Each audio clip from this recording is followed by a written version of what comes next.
La parole est à Julien Rancoul. Merci Monsieur le Président Bockel.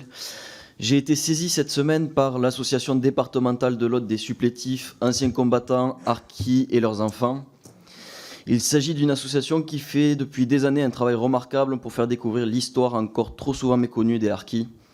Et j'aimerais aujourd'hui être leur relais pour vous interroger sur un point sur lequel ils m'ont fait part de leur mécontentement. Mon collègue José González l'a évoqué précédemment. Vous avez publié le mois dernier le rapport d'activité de 2022 de votre commission.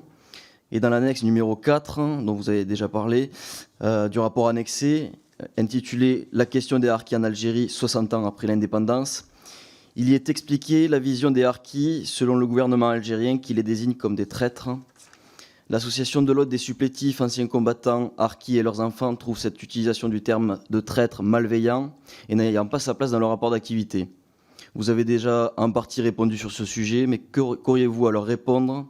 Et de manière plus générale, ne pensez-vous pas qu'il y aurait d'autres aspects plus essentiels à mettre en avant pour faire connaître l'histoire des harkis plutôt que la vision du gouvernement algérien ? Je vous remercie. Monsieur le député Julien Roucoul, d'abord, tous les échanges qu'on a eus tout à l'heure, y compris votre collègue, mais tous les autres, sur tous les bancs, montrent que le sujet du regard de l'Algérie sur cette question ne peut pas être dissocié de notre travail. Cette audition le démontre s'il en était besoin. Ensuite, comme vous l'avez dit vous-même, j'ai commencé à répondre sur certains aspects qui peuvent être, comment dirais-je, réécrits, hein, mais dans l'esprit quand même. Et troisièmement, vous avez tout à fait raison de dire que ce n'est pas le sujet essentiel de notre commission, et c'est la raison pour laquelle il s'agit d'une annexe. Hein.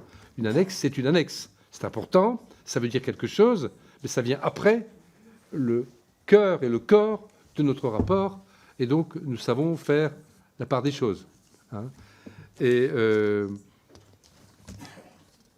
je ne sais pas si l'expression est adaptée, mais l'église doit rester au milieu du village. Enfin, hein, donc nous faisons la part des choses.